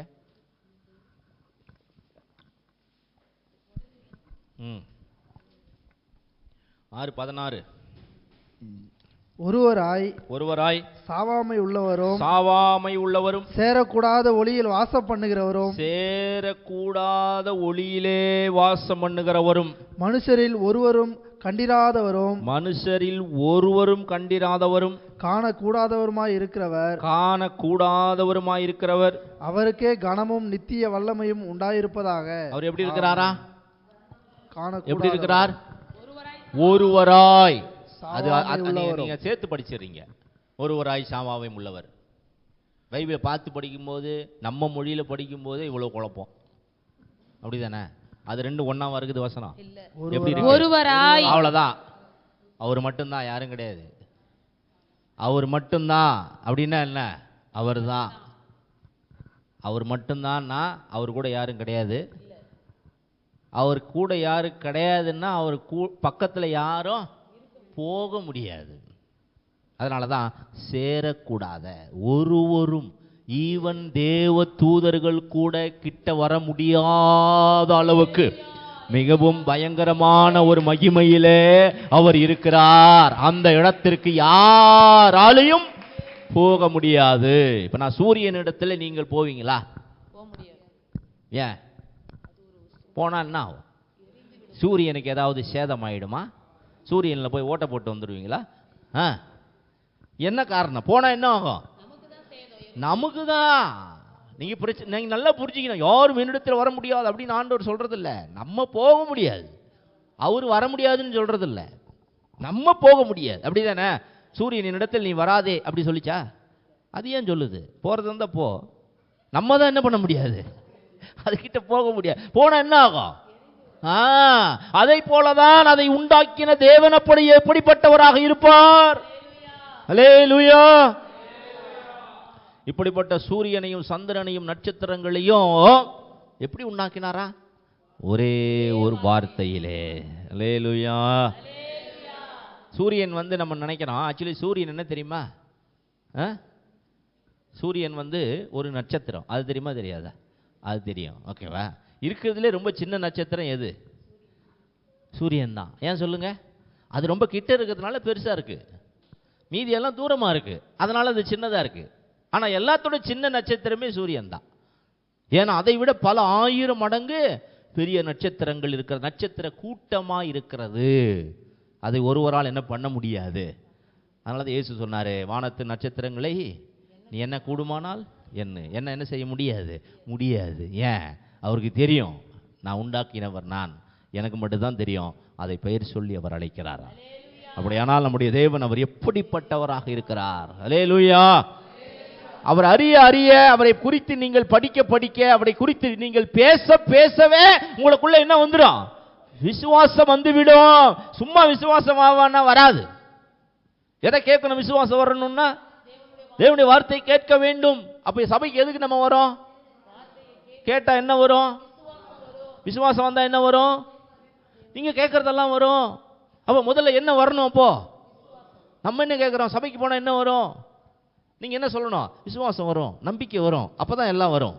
அல்லேலூயா. சோ அப்ப நீங்கள் புரிந்து கொள்ள வேண்டும், இந்த பரலோகத்துல, அதாவது இந்த 3வது பரலோகமாகிய இந்த பரதீசில தான் யார் இருந்தது? இது 3ம் தனி.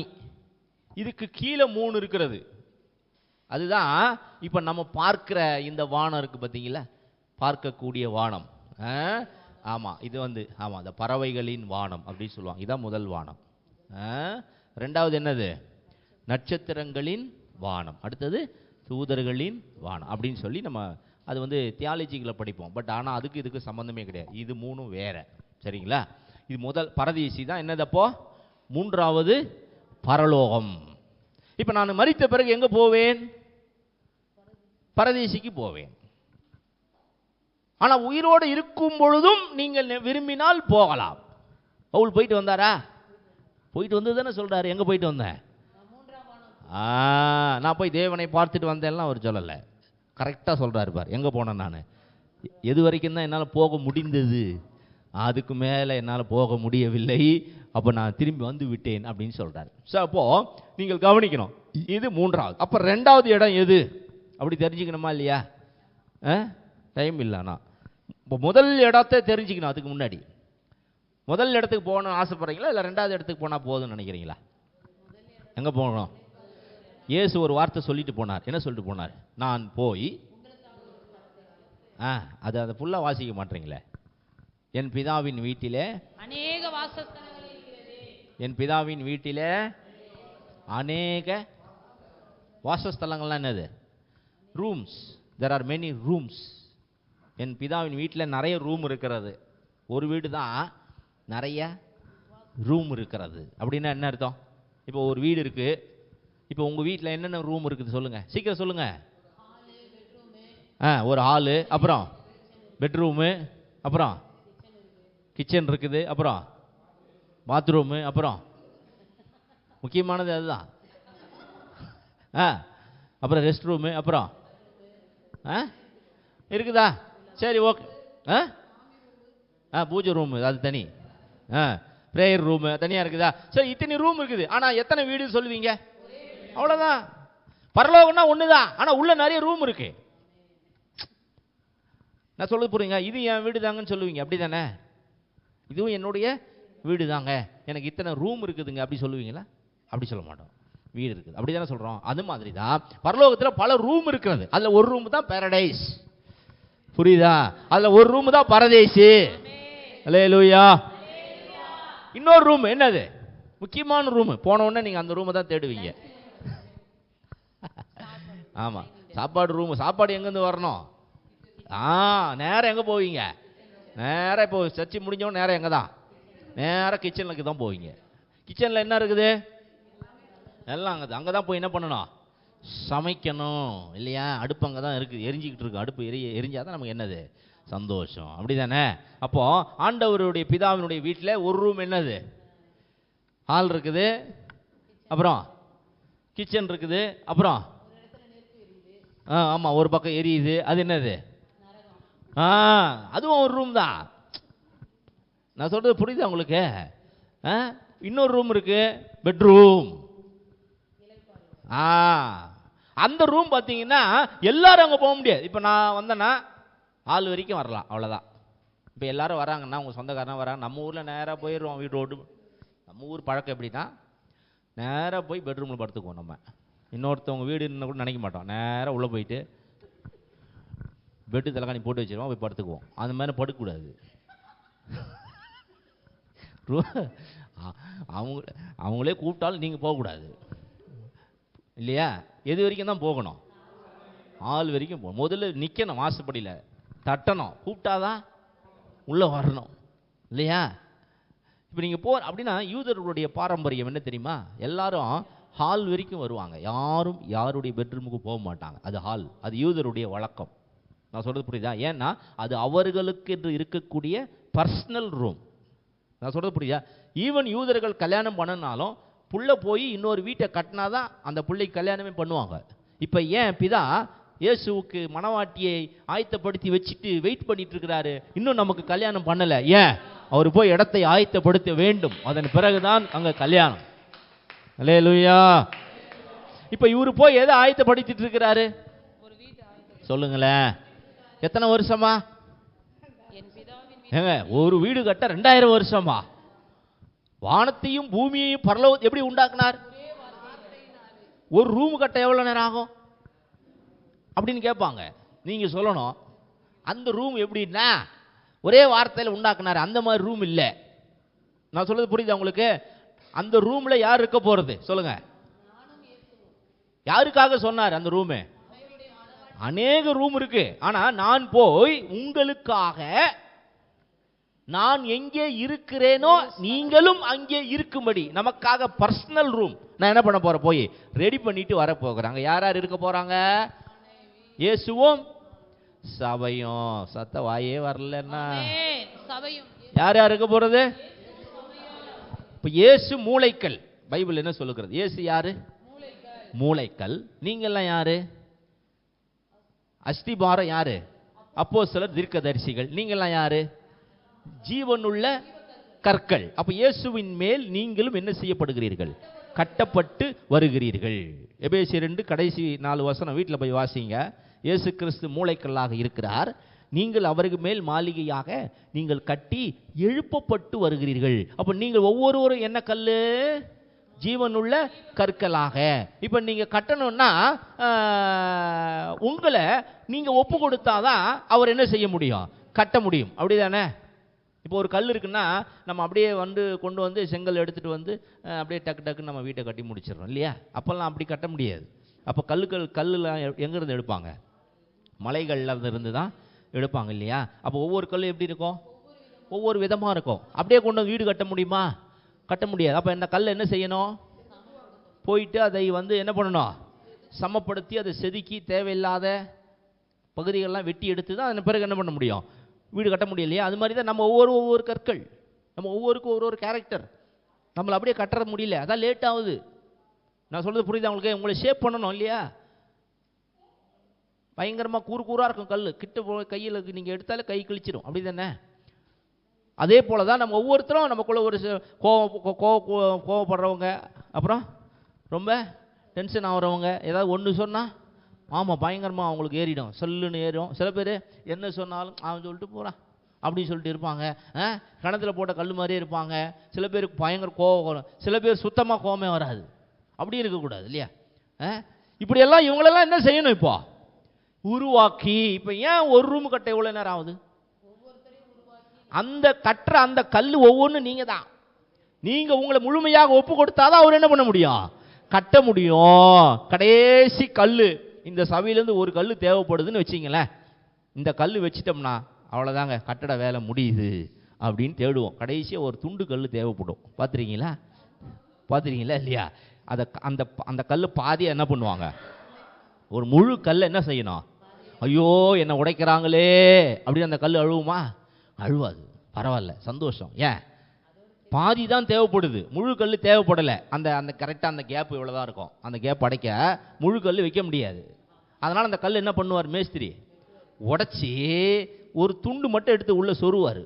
அந்த சின்ன துண்டா இருந்தால் போதும், நீங்களும் நானும் அப்படிப்பட்ட ஒரு மகிமை உங்களுக்காக தேவன் காத்து கொண்டிருக்கிறார். அல்லேலூயா. அது மாதிரி நம்மளை நிறைய காரியங்களை வெட்டி செதுக்கி போடுவார். தேவையில்லாதெல்லாம் தட்டிட்டு கரெக்டாக கேப்பு எவ்வளோ தேவையோ அங்கே உள்ள சொருகி விட்டுருவார். அதன் பிறகு பூசி மொழிவிடுவார். நீ இருக்கிற இடமே தெரியாது. அப்படி தானே? இப்போ எத்தனை கல் இருக்குது தெரியுமா? தெரியாது. ஏன்? சுற்றி என்ன பண்ணிட்டாச்சு? பூசிட்டு பெயிண்ட் பண்ணியாச்சு. இப்போ இதை வந்து எத்தனை கல் இருக்குன்னு எல்லாரும் என்ன பண்ண முடியாது, சொல்ல முடியாது இல்லையா? அப்படித்தான் நீங்களும் நானும் பரலோகத்தில் அவரோடு கூட ஒன்றாய் சேர்ந்து இணைக்கப்பட்டு கட்டப்பட்டு இருப்போம். அல்லேலூயா. இதுதான் அந்த முதல் பரலோகம். நான் சொல்றது புரியுதா உங்களுக்கு? இப்போ இந்த முதல் பரலோகத்தை யாருக்காக உண்டாக்குனார் சொன்னேன்? சொல்லுங்க, யாருக்காக? ஆண்டவர் நான் சொன்னார், அந்த அந்த ஸ்தலம் அது யாருக்குரியது? அந்த இடத்துக்குள்ள போகலாமா யாராவது? நான் சொன்னேன் இல்லையா, அந்த பெட்ரூமுக்குள்ள போகலாமா? போகக்கூடாது இல்லையா? அது யார் யாருக்கு மட்டும்தான்? அந்த இடம். இப்போ பிசாசு அங்கே தான் போகணும்னு ஆசைப்பட்டான். அது தப்பா இல்லையா? தப்பு தான் இல்லையா? அந்த இடத்துக்கு யாருமே போக முடியாது. அல்லேலூயா. ஈவன் உங்கள் அப்பா அம்மாவாக இருந்தாலும் அங்கே கதவு தட்டிட்டு தான் நிற்கணும். ஈவன் பிதா கூட அந்த இடத்துக்குள்ளே வரமாட்டார். நீங்களும் கிறிஸ்துவும் மட்டுமே. அப்படின்னா யோசிச்சு பாருங்க, எவ்வளவு பெரிய ஒரு மகிமை உங்களுக்கு தேவன் வைத்திருக்கிறார். இப்போ அந்த இடத்துல போக முடியாது, போகக்கூடாது. அது அவனுக்கான இடம் அல்ல. அவனுடைய இடம் மூன்றாவது பரலோகம். நான் சொல்றது புரியுதா? இந்த முதல் இடத்துக்கு இவன் போகணும்னு ஆசைப்படுறான். ஏன்னா அங்கே காலியாக இருக்குது. சீட்டு காலியாக இருந்தால் தான் அங்கே ஆசை வருமே. இப்போ இங்கே ஒரு சீட்டு இருக்குது, ரொம்ப அருமையாக இருக்குது. அந்த சேரை பார்த்த உடனே உங்களுக்கு ஒரு ஆசை வருது. நம்ம ஒரு தடவை போய் உட்காந்து பார்த்தா தான் என்ன இல்லையா? ஆல்ரெடி அதில் ஒருத்தர் உட்காந்துட்டு இருந்தார், நீ என்ன பண்ணுவ? அப்படி போய் ஓரமாக உட்காந்துருவேன். அப்படி தானே? இப்போ யாருமே இல்லைன்னா அந்த இடத்துல போய் நம்ம அந்த சீட்டில் உட்காந்து பார்ப்போம். அப்படி தானே? இப்போ பொண்ணு மாப்பிள்ளை சேர் இருக்குது. உங்களுக்கு எப்படிலாம் சொல்லி புரிய வச்சு அதுக்குள்ளே டைம் போயிடுது. பொண்ணு மாப்பிள்ளை சேர் வச்சுருப்பாங்க. கல்யாணத்தில் நிறைய சேர் கீழே இருக்கும். நான் அங்கே தான் உட்காருவேன் அப்படின்னு போய் உட்காந்தீங்கன்னா உங்களுக்கு பைபிள் மாற்றி விட்டுருவாங்க. அப்புறம் யார் தான் அங்கே உட்காரணும்? அந்த சேரை பார்த்தோன்னு நம்மளுக்கு ஒரு ஆசை வரும், நம்மளும் போய் உட்காரலாம். ஆனால் இப்போ உட்காந்தா நல்லா இருக்காது. நமக்கெல்லாம் கல்யாணம் பண்ணும்போது இந்த மாதிரி சேரே இல்லை. 2 ஸ்டூலை போட்டு உட்கார வச்சு கட்டி கல்யாணம் பண்ணிட்டாங்க. அப்படிலாம் நம்ம நினைப்போமா இல்லையா அந்த காலத்தில்? இப்போ அதை பார்த்தாலே ரொம்ப எப்படி இருக்குது, அந்த சீட்டை பார்த்த உடனே ரொம்ப நமக்கும் சேர் இருக்கும். இந்த மாதிரி பிளாஸ்டிக் சேர் போட்டிருப்பாங்க. அங்கே தான் நம்ம போய் என்ன பண்ணணும்? உட்காரணும். அப்படி தானே? யாருமே அந்த இடத்துக்கு போன ஆசைப்படுவாங்களா? ஆசைப்பட மாட்டாங்க. தெரியும் அது அவங்களுக்கு. அது போலத்தான் பிசாசுக்கு நல்லா தெரியும் இது யாருக்கான இடம். ஆட்டுக்குட்டியானவர் அவர் இந்த இடத்து பக்கத்தில் ஒரு சீட்டு காலியாக இருக்கு. ஓ, அங்கே தான் நம்ம என்ன பண்ணணும்? போகணும் அப்படின்னு அவன் ஆசைப்பட்டான். ஆனால் தள்ளிட்டார். தள்ளிட்டு கீழே வந்து பார்த்தா தான் தெரியுது அவனுக்கு, ஓஹோ அந்த இடம் யாருக்குரியது? சத்தமா யாருக்குரியது அந்த இடம்? அவருடைய சாயலாய் உண்டாக்கப்பட்ட மனிதனுக்குரியது. அப்பா பிதாவே என்று கூப்பிடுகிற ஆவியை பெற்ற தேவனுடைய சபைக்குரியது. ஒருவரும் சேரக்கூடாத ஒளியிலே அவரோடு கூட போய் வாசம் பண்ண போகிறோம். அப்படிப்பட்ட ஒரு மகிமையை சபைக்கு மட்டுமே வைத்திருக்கிறார். அந்த இடம் உங்களுக்கானது மட்டுமே. அப்படிப்பட்ட அந்த மகிமையை ஒருவரும் நாம் இழந்து விடவே கூடாது. அதற்காக நீங்க உயிரை கூட கொடுக்கலாம். அதனாலதான் அப்போஸ்தலர்கள் கொடுத்தார்கள். அவர்கள் உயிரை கொடுப்பதை மகிமையாக நினைத்தார். ஏன்? ஓ, நான் போக போற இடம் என்ன மாதிரி இடம் தெரிஞ்சதுனால தான். தரிசனத்திலே போய் பவுல் பார்த்துட்டு வந்துட்டார். மூன்றாவது பரலோகமே அப்படி இருக்கிறது. ஆஹா, ஜீவ விருட்சம் இருக்கிறது. பரிசுத்தவான்கள் அங்கே அவரை ஓயாமல் ஆராதித்துக் கொண்டு மகிமையாக அந்த ஸ்தலம் இருக்கிறது. அதை பார்த்துட்டு வந்தவருக்கு தெரியுது, ஓ அப்படியானால் நாம் போக போற அந்த பரலோகம் எவ்வளவு மகிமை உள்ளதாக இருக்கும். அதை பார்த்துட்டு வந்ததுனால தான் அவரை கழுத்தை வெட்டுறாங்க பவுல. அவர் அதுக்காக தன்னை முழுமையாக ஒப்பு கொடுக்கிறார். ஏன் தெரியுமா? நான் போக போற இடம் தரிசனத்தில் பார்த்துட்டு வந்தேன், இப்போ நான் அங்கே போய் வாசம் பண்ண போகிறேன், அதற்காக நானே என் ஜீவனையும் நான் கொடுப்பேன். அல்லேலூயா.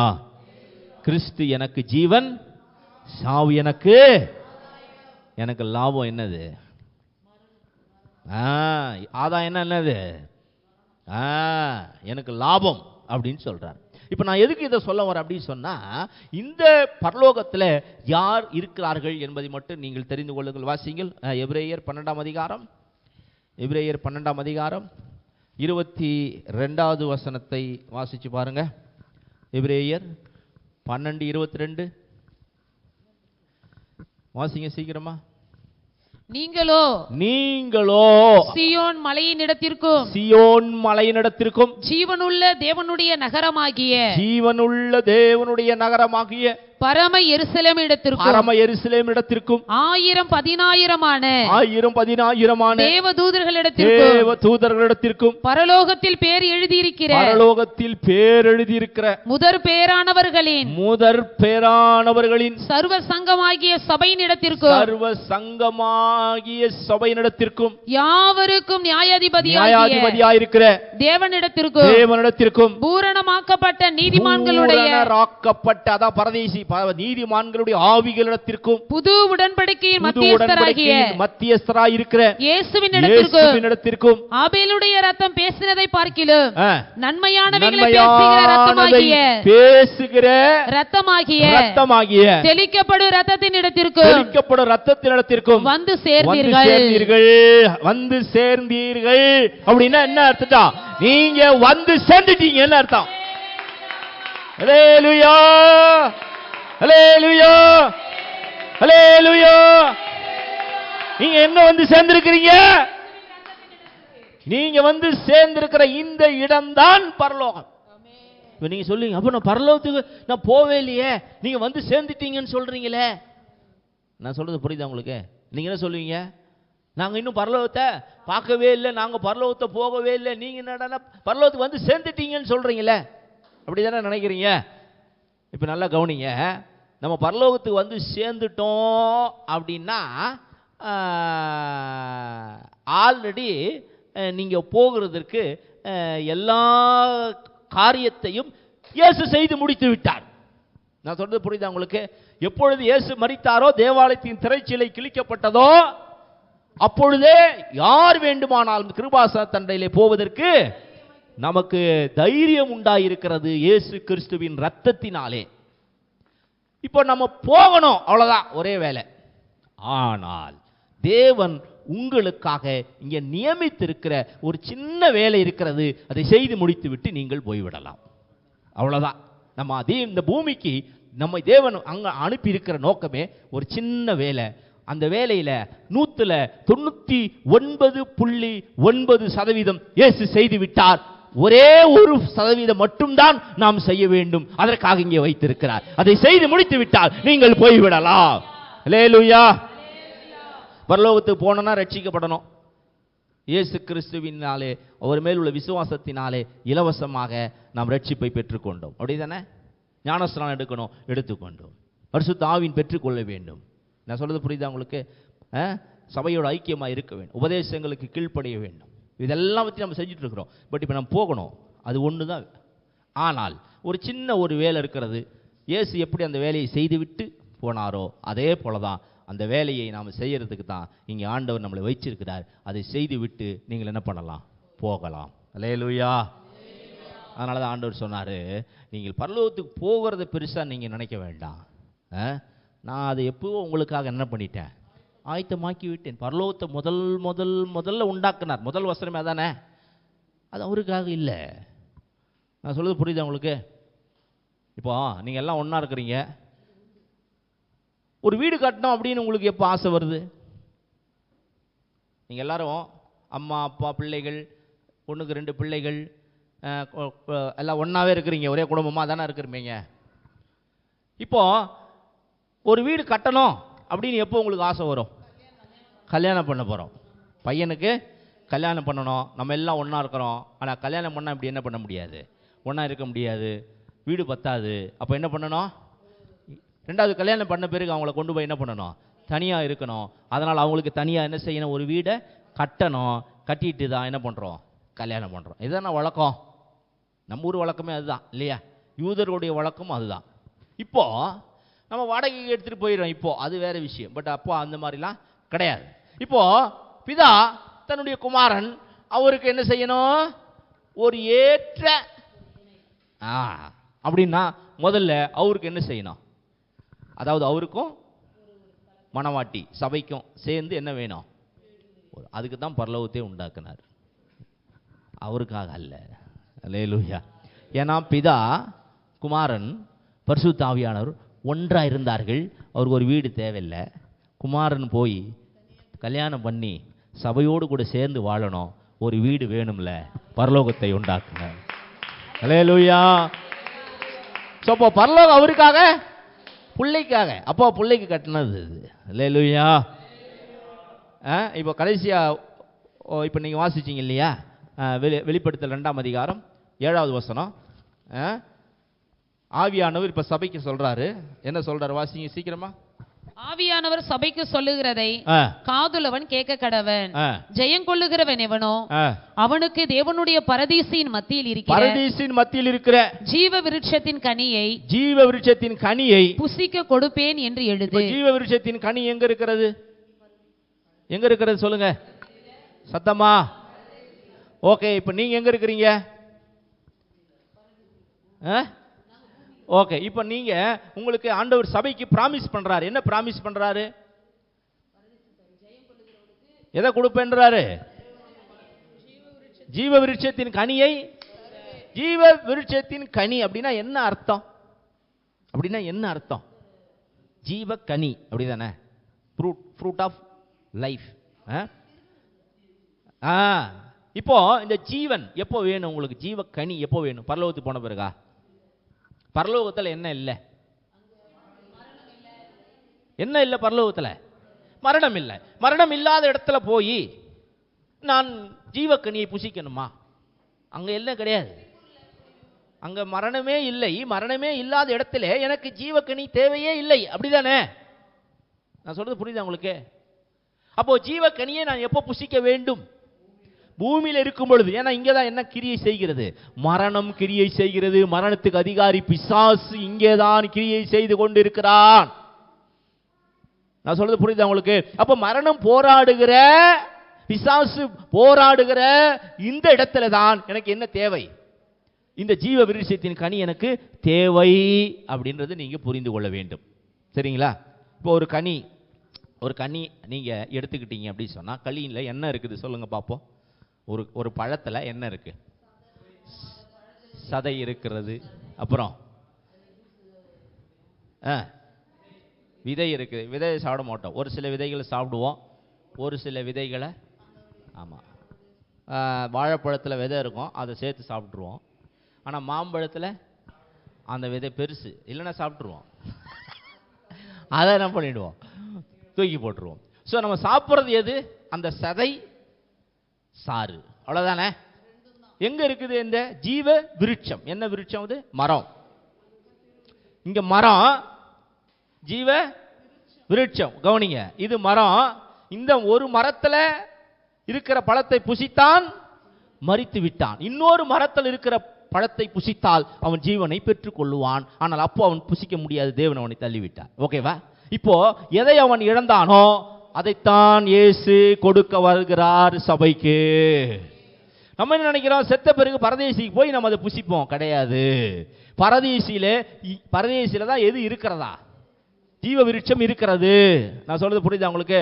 இங்க ஜீவ விருட்சம் மரம், இங்க சிலுவை என்கிற மரம். அங்க என்ன மரம், ஜீவ விருட்சம் என்கிற மரம். இங்க என்ன மரம், சிலுவை மரம். அப்ப ஜீவ கனி யாரு, கனியில என்ன இருக்குன்னு சொன்ன, சதை சாறு. இயேசுவினுடைய மாம்சம் தான் சதை, அவருடைய ரத்தம் தான் சாறு. இதை நீங்கள் புசிக்கும் பொழுது உங்களுக்கு நித்திய ஜீவன் உண்டு, இப்ப நீங்கள் புசிக்கிறது இதை எந்த இடத்துல இது கொடுக்கிறார் தேவன்? இது எங்க இருக்கிறது? ஜீவ விருட்சத்தின் கனி எங்க இருக்குன்னு சொல்லப்பட்டிருக்கு. அப்ப நீங்க இருக்கிற இடம் என்ன? நீங்க இருக்கிற இந்த இடம் தான் பரதேசு. பரதேசுன அர்த்தம் என்ன? இப்ப எங்க இளைப்பாறுதல் கிடைக்கிறது? நீங்க உலகம் எங்க போனாலும் இளைப்பாறுதல் கிடையாது. எங்க மட்டும்தான் இளைப்பாறுதல்? சபையில மட்டும்தான் இளைப்பாறுதல். எங்க இளைப்பாறுதல் கிடைக்கிறது? ஆத்துமாவுக்கு இளைப்பாறுதல். அப்ப நீங்க இங்க இருக்கிற இடமே பரலோகம் தான். அதாவது மூன்றாவது பரலோகம். அல்லேலூயா. நீங்கள் சபை கலைந்தவுடன் இந்த பரலோகம் மேலே எடுத்துக் கொள்ளப்படும். ஒவ்வொரு வாரமும் சபை கூடி வரும் பொழுது பரதேசி வருகிறது, தேவ சமூகம் வருகிறது. ஆக்சுவலி இந்த பரலோகம் என்பதே இந்த அட்மாஸ்பியர், ஒரு இடம் அல்ல. It's not a place, atmosphere. அட்மாஸ்பியர்னா என்ன? அட்மாஸ்பியர் அந்த ஒரு என்ன சொல்றது தமிழ்ல சரியா வரமாட்டது. சுற்றுச்சூழல். நல்ல ஒரு அட்மாஸ்பியருங்க அங்கே போனாலே எனக்கு கிடைக்கும் அப்படி சொல்கிறான் பார்த்தீங்களா? அந்த பாசிட்டிவ் வைப் வருது எனக்கு. ஒரு நல்ல அட்மாஸ்பியர், ஒரு மூட் சேஞ்ச் ஆகுது. அங்கே போனால் ஒரு நல்ல ஒரு சமாதானம் வருதுங்க. சபைக்கு போனாலே எனக்கு என்ன வருது? ஒரு சமாதானம், ஒரு நிம்மதி, ஒரு விசுவாசம், ஒரு இளைப்பாறுதல், ஒரு நல்ல ஒரு அட்மாஸ்பியர். எல்லாத்தையும் மறந்துட்டு, உலகத்தை மறந்துட்டு தேவனோடு கூட வருகிற அந்த தேவ பிரசன்னத்தில் நான் என்ன செய்கிறேன்? மூழ்கி போகிறேன். இதுதான் இந்த இடம். அப்போ நீங்கள் இறக்குறது அப்போ என்னது தான்?